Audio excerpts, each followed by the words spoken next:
آپ مدینہ شریف میں پیدا ہوئے۔ حضرت عمر فاروق رضی اللہ تعالیٰ عنہ کا دور خلافت ہے اور آقائے کریم صلی اللہ تعالیٰ علیہ وسلم کی بیوی ہم مومنوں کی ماں حضرت ام سلمہ رضی اللہ تعالیٰ عنہ کی جو کنیز تھی، جن کا نام حضرت خیرہ تھا۔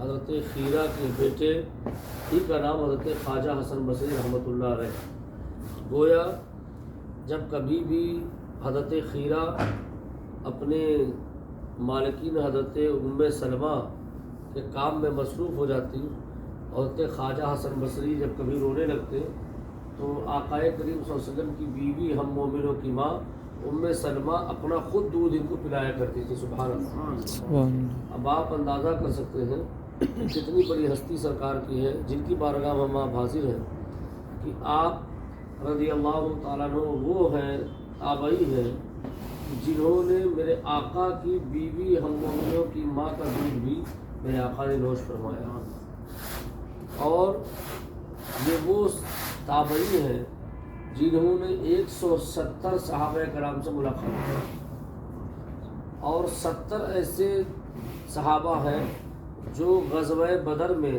یعنی بدر شریف کے جنگ میں 70 صحابی ایسے تھے جنہوں نے جنگ میں شرکت کی۔ ان 70 صحابیوں سے بھی حضرت خواجہ حسن بصری نے فیض حاصل کیا اور ان سے ملاقات کی۔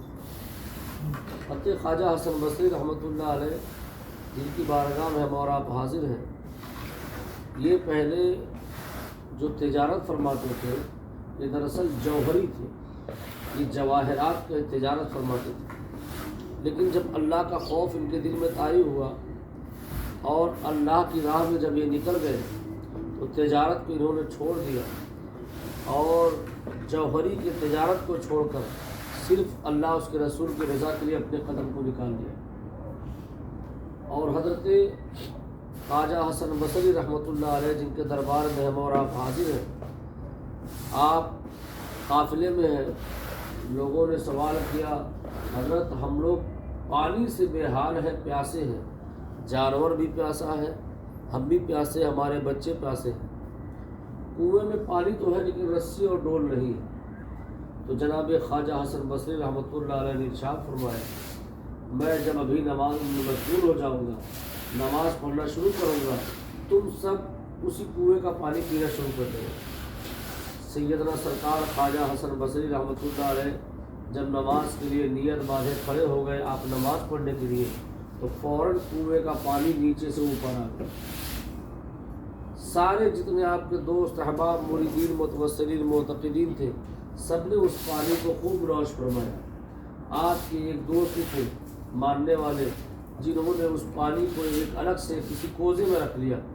جب آپ نماز سے بیدار ہوئے تو آپ نے غصہ فرمایا اور آپ نے فرمایا کہ تو نے اللہ پر بھروسہ کم کیا اور تیرا بھروسہ نہیں ہے، اس لیے دیکھ پانی پھر زمین کے اندر چلا گیا۔ اللہ اکبر۔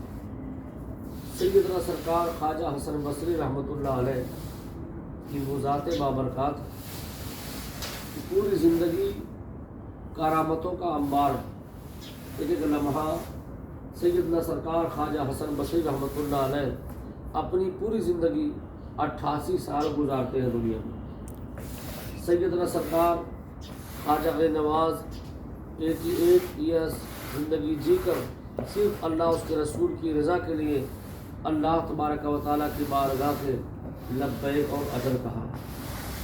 آپ رضی اللہ تعالیٰ عنہ سفر کر رہے ہیں، آپ نے ایک کھجور کے باغ میں تشریف لے جاتے ہیں، آپ نے اپنے ہاتھ سے کھجور توڑا اور اپنے دوستوں کو دیا کھانے کے لیے۔ اس وقت غریبی بہت تھی۔ خواجہ حسن بصری رحمۃ اللہ علیہ نے جب اس کھجور کو دیا تو لوگوں نے کھجور کھایا اور اس کی بیج کی جگہ اس میں سونے کی بیج پائی گئی، اور اس بیج کو بیچ کر لوگوں نے سونے کی بیج کو لوگوں نے غریبی دور کیا اور اس کے صدقہ اور زکوٰۃ بھی ادا کیا۔ آپ اپنے چند دوستوں کے ساتھ بصرہ تشریف لائے اور یہاں پر ہزاروں سینکڑوں لوگ آپ سے مرید ہوئے، آپ کی بارگاہ میں آتے جاتے رہے، اور آپ کا انتقال 88 سال کی عمر میں ہوا تو آپ کو بصرہ کے قبرستان میں دفن کیا گیا۔ گویا یہ کہہ دیا جائے کہ خواجہ حسن بصری رحمۃ اللہ علیہ جب دفن تھے تو یہ پورا علاقہ خالی تھا، لیکن آپ پیدا تو مدینے میں ہوئے، لیکن آپ ہجرت فرما کر بصرہ آ گئے، گویا عراق آ گیا۔ جب آپ عراق میں آ گئے تو اب آپ کا لقب بصری ہو گیا، یعنی آپ بصرہ کے رہنے والے۔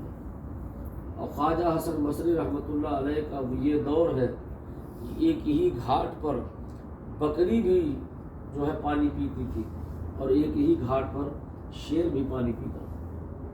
خواجہ حسن بصری رحمۃ اللہ علیہ نے اپنی زندگی میں اللہ اس کے رسول کو اتنا راضی کیا، ایک ایک لمحہ آپ کبھی بے وضو نہیں رہے 88 سال کی عمر میں، کبھی بے وضو، حاجت اصلیہ سے فارغ ہونے کے بعد کبھی آپ بے وضو نہیں رہے۔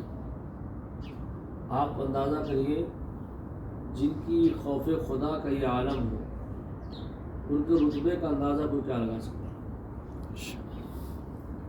اور ایک اور بڑی بات دیکھیے، ہمارے ہندوستان میں مزارات بہت ہیں، اور ہندوستان کیا الگ الگ ملک میں بس مزارات بہت ہیں، لیکن آپ اندازہ کیے اتنے بڑے صحابی رسول کی بارگاہ سے آپ ہو کر آ رہے ہیں جنہیں جنتی میرے آقا نے فرمایا۔